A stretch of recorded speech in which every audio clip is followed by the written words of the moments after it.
Армысыздар, пайдалы ақпарат қызық арнасына қош келдіңіздер.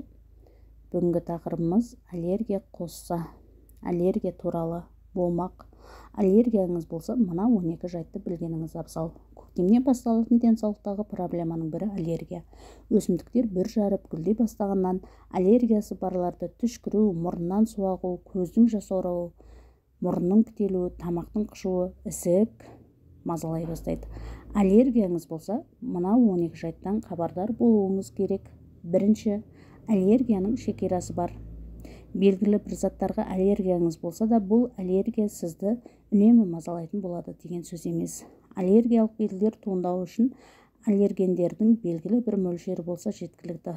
Ол мөлшер сіздің сезімталдығыңызға байланысты. Сіздің аллергенді сезу мүшеңіз де белгілі бір мөлшерден соң ғана белгі береді. Мәселен, қатар орны отырған екі адамның да бір затқа аллергиясы болуы мүмкін, бірақ олар оның мөлшерін әртүрлі қабылдайды. Екінші, аллергиядан табиғи жолмен емделуге болмайды. Аллергиясы барлардың бұл дерттен қатты зардап шегетін белгілі бір маусымы бар. Кейде мүлде байқалмауы да мүмкін, бірақ бұдан толық жазылып кеттім деп ойлауға болмайды. Аллергияның шарты солай.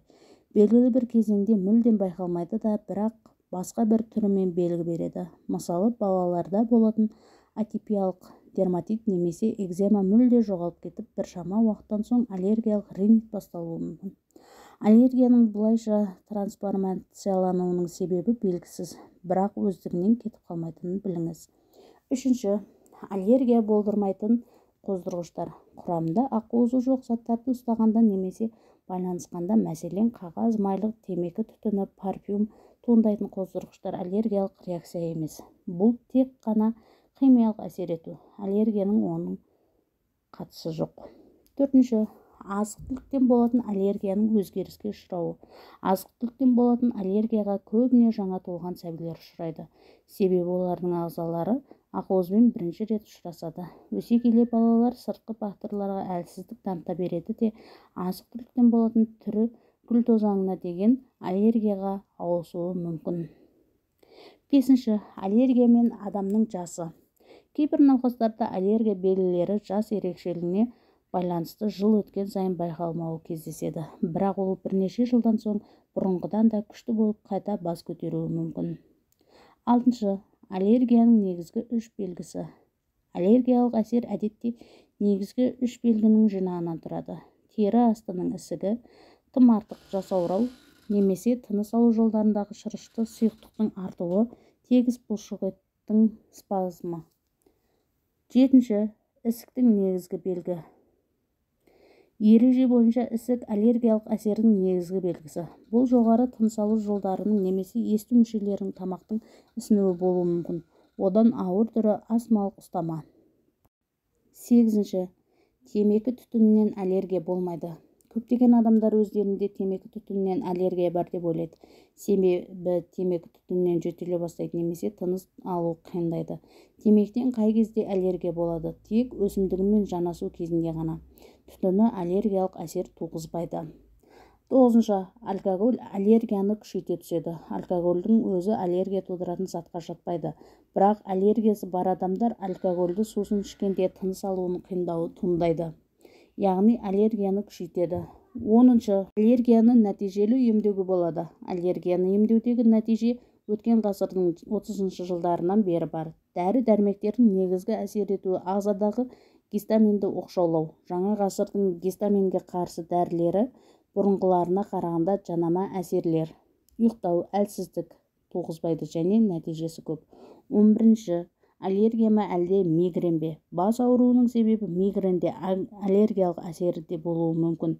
Мигренде бас ауруы жүйелі түрде тек бір жерден ғана сезіледі. Ал аллергияның әсерінен бас ауруы болса олай емес, әр жерден байқалуы мүмкін. 12-ші, өсімдік тозаңы маусымдық аллергияның басты себебі емес. Маусымдық аллергия кезінде әдетте гүлдің тозаңы себеп деп ойлаймыз. Олай емес. Көктеммен бірге өсімдік тозаңынан басқа ауаға жайылатын көптеген қоздырғыштар бар. Мәселен, қыстай жиналған мал кезегінің құрамы да маусымдық аллергияны қоздырғыштар бола алады. Аллергия не себепті пайда болады? Кейбіреулердің иммундық жүйесі аллергендерге аса қатты реакция беріп, түрлі химиялық заттар түзеді. Жиі кездесетіні гистамин деп аталатын қонаққысқа арналған антидене. Ол аллергиялық белгілер тудырады. Аллергияның клиникалық белгілері: мұрынның сілемейлі қабатының қабынуы, көздердің қызаруы, сулануы, қышуы, есек жем, қышыма, буындардың ауруы, ісінуі, іш өту, жүрек айну, құсу, жоғарғы тыныс алу жолдарының қабынуы, демікпе, бастың ауруы, құлақтың тұнуы, есту қабілетінің төмендеуі. Аллергиялық реакция бірнеше минуттар, бірнеше күнге дейін созылуы мүмкін. Ал ардагер аллергиктерде тіпті айлар бойы жүреді және жыл өткен сайын ағзаның сезімталдығы арта түсіп, жаңа аллергендер қосылып отырады. Ауру асқынған кезде жоғарыдағы белгілердің барлығы бірдей қозғалатындықтан науқастың жүйке жүйесіне де орасан салмақ түседі.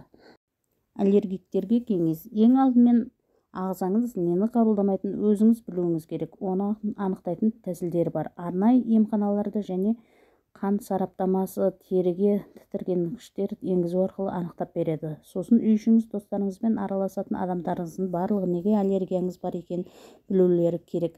Сақтық үшін кейде бұл өмір мен өлім мәселесін шешуі мүмкін. Ал ауырып қалған жағдайда дәрігерге міндетті түрде ескертесіз. Екінші, аллергендермен контактыны мейлінше азайту, болдырмауға тырысу. Үшінші, дәрі-дәрмегіңіз үнемі жаныңызда болсын. Төртінші, емделіңіз.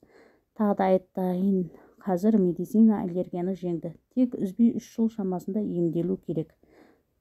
Аллергияны қалай емдейді? Біріншіден, адамға аллергия беретін заттар мен факторларды жою керек. Екіншіден, аллергия тудыратын заттарды анықтап, оны аллергендермен емдейміз. Мұны арнайы аллергеннің иммунотерапиясы деп атайды. Бұл емді адам аллергиямен ауырмай тұрғанда, қалыпты жағдайда қабылдайды. Негіз ауру асқынған кезде аллергияны емдейтін көп дәрілер бар. Ең жиі қолданатын дәрілер антигистаминдік топ деп аталады.